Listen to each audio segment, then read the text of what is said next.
Astro సిండికేట్లో మీ personal and business promotions కోసం కింది నెంబర్కు కాంటాక్ట్ చేయండి.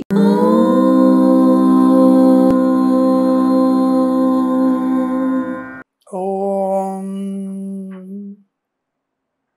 ఆదిత్యాయ చ సోమాయ మంగళాయ బుధాయ చ గురు శుక్ర శనిభ్యశ్చ రాహవే కేతవే నమః. అందరికీ నమస్కారం.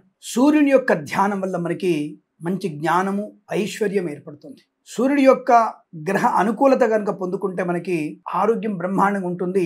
ఆరోగ్యమే మహాభాగ్యంగా చెప్పబడుతుంది.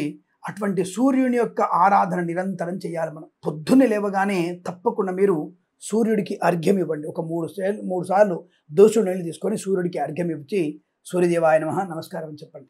ఆదిత్యుడికి చేసేటువంటి అర్ఘ్యము సమస్త దేవతలకి ఇచ్చినటువంటి ఫలితం కలుగుతుంది. అందుకనే సూర్యోదయాన్ని చూడాలి. రోజు మన కళ్ళతో తప్పకుండా సూర్యోదయాన్ని చూడాలి. అంటే దానివల్ల నేత్ర సంబంధించిన దోషాలన్నీ కూడా తొలగించబడతాయి.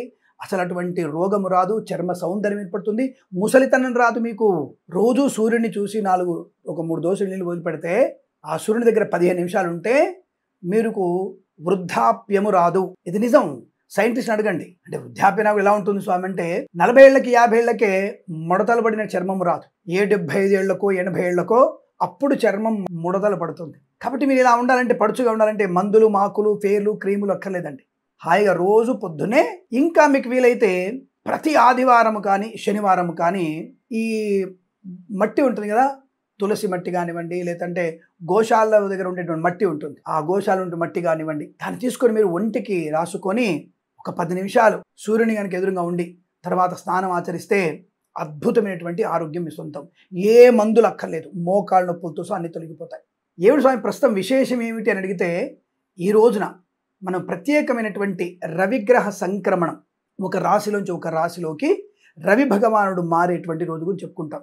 అలా మారినప్పుడు ఏ రాశుల వారికి బాగుంటుంది అన్న విశేషం కూడా చెప్పుకుంటున్నాగా. అలాగే మనం ఇక కుజుడు, బుధుడు కూడా గ్రహాలు మారేటువంటి విషయం కూడా చెప్పుకొని మీకు దాని గురించి కూడా మంచి ఫలితాలు చెప్పే ప్రయత్నం చేస్తాను.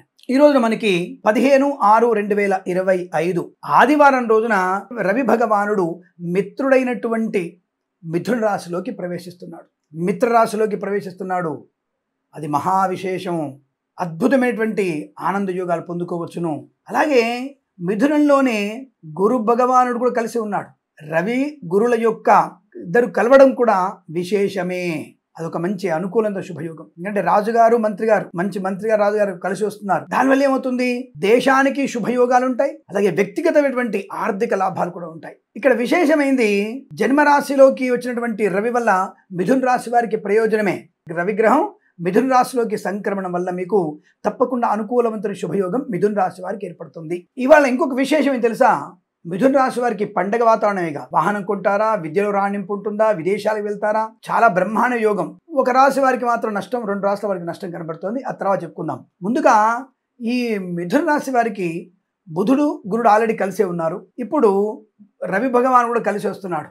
అంటే త్రిగ్రహ కూటమి ఉంటుంది మిథున రాశిలో. ఈ రోజున మిథున సంక్రమణ ఎప్పుడవుతుందంటే ఉదయం 6:44 మిథున రాశిలోకి రవి ప్రవేశం, రవి బుధ గురుల యొక్క కలయిక ఏర్పడబోతోంది. అది అద్భుతమైన విజయాన్ని సాధించే అవకాశం ఉంటుంది.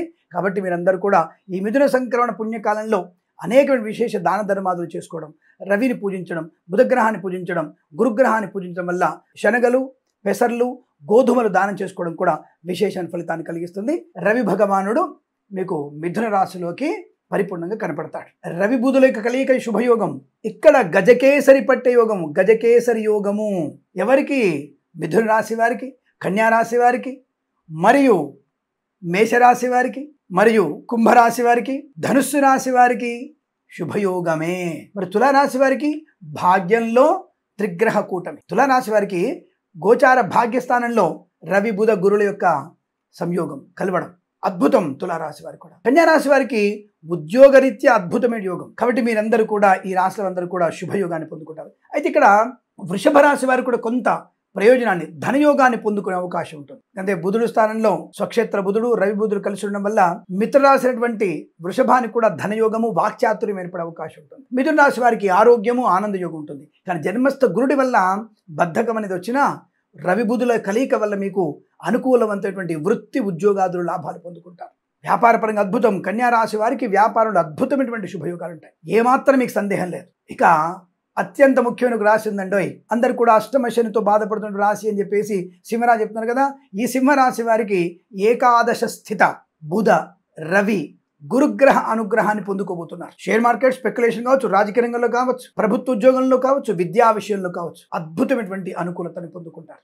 మీకు ఎటువంటి ఇబ్బంది లేదు. చాలా మంచి శుభ ప్రయోజనాలు పొందుకునే రాశులలో సింహరాశి వారు కూడా ఒకటి. మరి నష్టం వచ్చే రాశులు ఏముందండి అంటే, నష్టమని కాదు కానీ కొద్ది కష్టకాలంగా చెప్పబడుతోంది. జాగ్రత్తగా ఉండే ప్రయత్నాన్ని చేయండి. కర్కాటక రాశి వారికి 12వ స్థానంలో వ్యయస్థానంలో బుధుడు రవి గురుగ్రహం ఉండడం అనేది అధిక ఖర్చుని అనవసర ప్రయాణాన్ని కలిగిస్తుంది. ఇక రెండవది అష్టమ స్థాన రాశి అయినటువంటి వృశ్చిక రాశి వారికి అష్టమ స్థానం, మిథునం అనేది అష్టమ స్థానం కదా. కాబట్టి అక్కడ రవి గారు వచ్చినప్పుడు దుబారా వ్యయం, పనిలో ఒత్తిడి, అనవసరమైనటువంటి వ్యక్తులతో మాట్లాడడం, అంటే నీచ సాంగత్యం ఉండడం లాంటివి ఉంటాయి. ఇలాంటప్పుడు ఏం చేయాలి? దైవ కార్యాన్ని ప్రారంభం చేయండి, తీర్థయాత్ర చేయండి, రాత్రిపూట ప్రయాణం చేయకండి, అప్రమత్తంగా ఉండండి, డబ్బులు ఎవరికి ఇవ్వకండి. వృశ్చిక రాశి వారు షేర్ మార్కెట్ స్పెక్యులేషన్ కమ్యూనిటీస్లో జాగ్రత్తగా పెట్టుబడి పెట్టండి.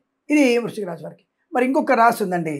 మరి ఆ రాశి వారికి కూడా అంటే మీనరాశి వారికి కూడా పరిస్థితి ఎలా ఉంటుందంటే, మీనరాశి వారికి రాష్ట్రాధిపతి అయినటువంటి గురుడు చతుర్థంలో ఉన్నాడు కాబట్టి చిన్న చిన్న ఆటంకాలున్న అనుకూల ఫలితాలు ఇస్తాడు.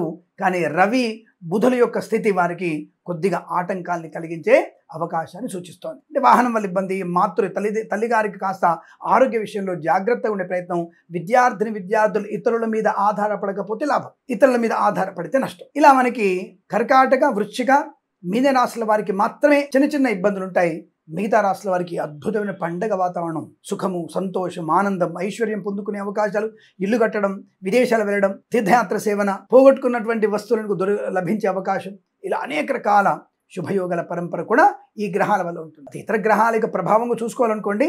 కానీ గోచారంలో ఉన్నటువంటి 30 రోజులు ఈ యొక్క రాశులలో రవి సంచారం ఉంటుంది కాబట్టి ఆ రవి సంచారాన్ని బట్టి మనకి ఫలితాలు చెప్పబడుతోంది.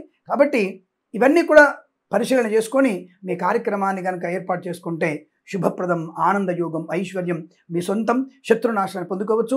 కాబట్టి మిథున రాశిలోకి రవి సంక్రమణం అత్యంత శుభయోగాన్ని కలిగించబోతుంది. ఆనందమే జీవితాన్ని పొందుకుంటారు. శుభమస్తు, అఖండ ఐశ్వర్యమస్తు. నమస్కారం. ప్రేమతో మీ కిరణ్ శర్మ.